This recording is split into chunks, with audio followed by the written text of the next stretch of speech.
સમાજમાં ઉજળું નામ બનાવવા માટે ખૂબ મહેનત કરવી પડતી હશે અને ખીજા ખુલ્લા રાખવો પડતા હોય છે. એવા અમારું ગૌરવ ચંદુભાઈ આજે સાથે યુવા સમાજ એમને વધાવી રહ્યા છે. ખૂબ ખૂબ શુભેચ્છા. અને ગમે ત્યાં એ દાનની નદી વહેવડાવે છે એવા ચંદુભાઈને પણ આપણે આજે ખૂબ ભાવથી સન્માનિત કરી રહ્યા છીએ. ખૂબ ગૌરવની પણ સન્માન આપનાર અને સન્માન લેનાર બંને મહાનુભાવોનો ખૂબ ખૂબ હૃદયના ઉમળકાથી આભાર. ચંદુભાઈને જો આપણે જેટલો અભિનંદન આપીએ એટલે ઓછા પડે, પણ એમના માતુશ્રી સ્વર્ગસ્થ અગરબેન અને જયવંતભાઈ પરિવાર. હેલો બોલ શ્રી જોગણી માત કી જય. નમઃ પાર્વતી પતે હર હર મહાદેવ હર. ઇન્દ્રમાણા પાવન ભૂમિ ધરતી ઉપર આપણા નવ પરગણાની ગુરુગાદી ના સમૂહ લગ્ન આયોજન રૂપે પધારેલા સ્ટેજ ઉપર બિરાજમાન મહાનુભાવો, સંતો, ભુવા ભક્તો, તમામ કમિટીના સભ્યો અને વડીલો, ભાઈઓ, બહેનો, અને ખાસ કરીને આજે જે પ્રભુતામાં પગલા માંડ્યા 13 નવ દંપતી, એમના આ મોય આ ખાટલે ખોટ હારી છે. બરાબર સિરિયલ જોમી હોય, સાંભળજો, બરાબર ની સિરિયલ જામી હોય, હમણાં ભીમે ગદ્યા ઉપાડી હોય, હમણાં દુર્યોધને ઉપાડી હોય, બરાબર જોવાની મજા આવે ને વચ્ચે વોશિંગ પાવડર નિરમા આવે એટલે તમારું કેટલું કાળજું કપાય ને. એટલે થોડી વાર હવે આપણે કોઈની સ્પીચ રાખશું. થોડી વાર આપણા કોઈ સંતો મહંતોનું ભાષણ હોય ના, આપણું કાર્ય ચાલુ રખાય પણ સાયલેન્ટ રહે. થોડું સાંભળવું જોઈએ. હું તો તમારો દીકરો છું, તમે સાંભળશો તો ઠીક, નહીતર નહીં સાંભળો તો ઠીક. મારે તમારું સાંભળવાનું છે, પાકું છે.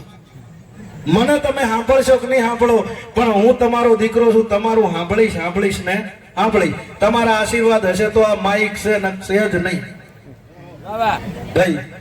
તમારો સાથ સહકાર ને તમારા આશીર્વાદ હોય તો આ માઇક હોય ને માઇક હોય નહીં. એટલે સુનિલભાઈ જેવા મહેમાનો આવ્યા છે, સાધુ સંતો આવ્યા છે, ત્યારે તમે આવ્યા અને હૈયે થઈ હાસ. તમે આવ્યા અને હૈયે થઈ હાસ. જાણે ગોકુળ માંથી કાનુડો રમવા ઉતર્યો રાસ. તમને જોઈ અમે આનંદ છીએ. આજ આનંદ, આજ ઉસરંગ, આજ સલુણો ને, આજ આનંદ, આજ ઉસરંગ, આજ સલુણો ને. સખી અમારા આગણે કંચન વર્ષા મેં.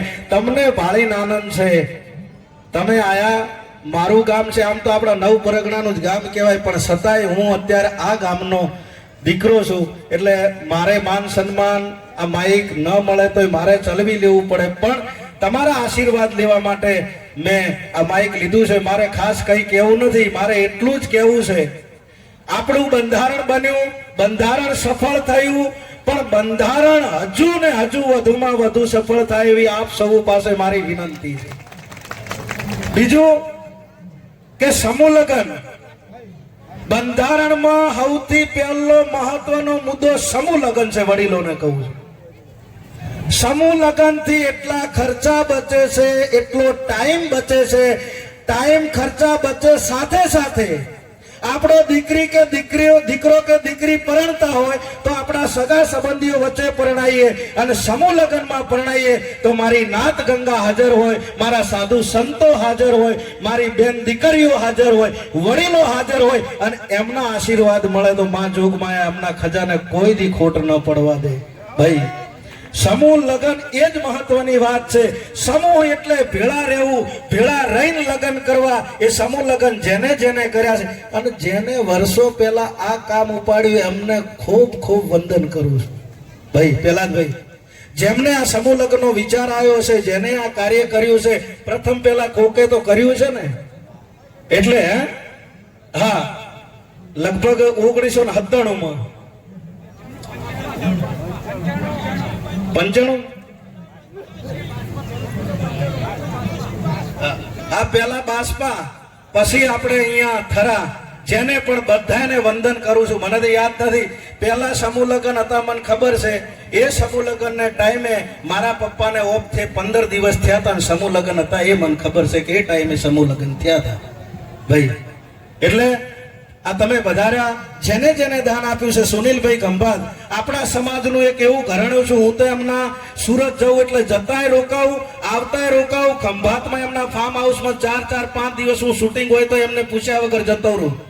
એમના દીકરા ગૌરક્ષક ગૌની સેવા કરે છે, એમનું ટ્રસ્ટ ચાલે છે. એ ટ્રસ્ટનો એક જ નિયમ છે કે કોઈ પણ ગાય માતાની સેવા કરવાની હોય તો ક્યાંયથી કોઈ જગ્યાએથી 1 રૂપિયો ફાળો લેવાનો નહીં.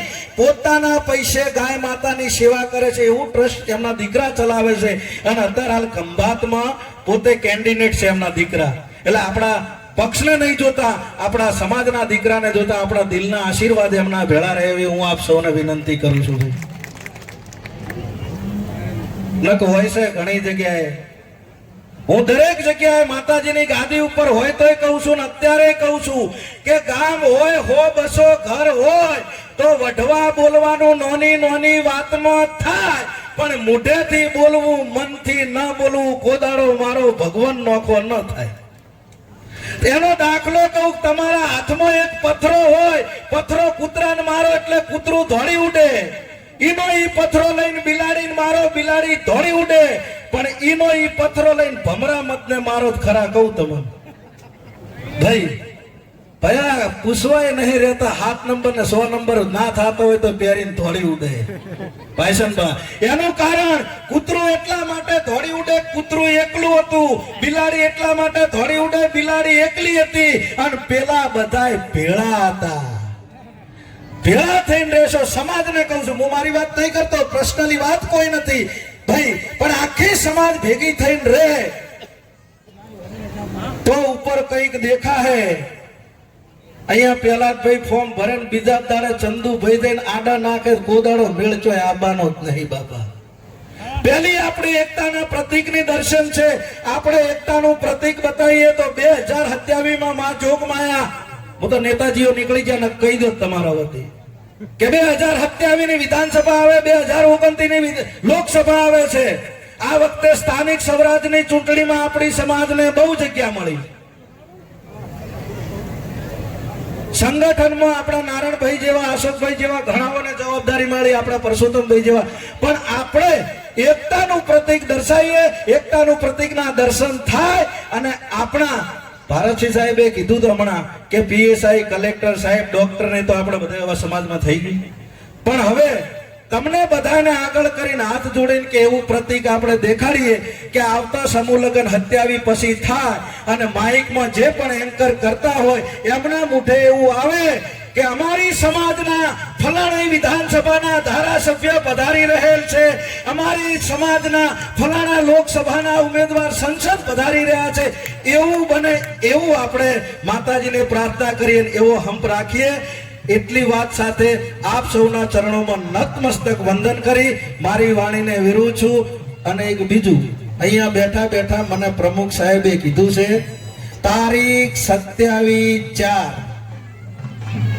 કુંવારા ગામે સમૂહ લગ્ન છે. સમાજને રૂબરૂ ફોન થયો હોય, ન થયો હોય, કંકોત્રી મળી હોય, ન મળી હોય, સમાજ વતી, કુંવારા કમિટી વતી આપ સૌને આ સમૂહ લગ્નની કંકોત્રી છે. તો સમૂહ લગ્ન 27/4 પધારશો એ વાત સાથે વિનું છું. ભારત માતા કી જય.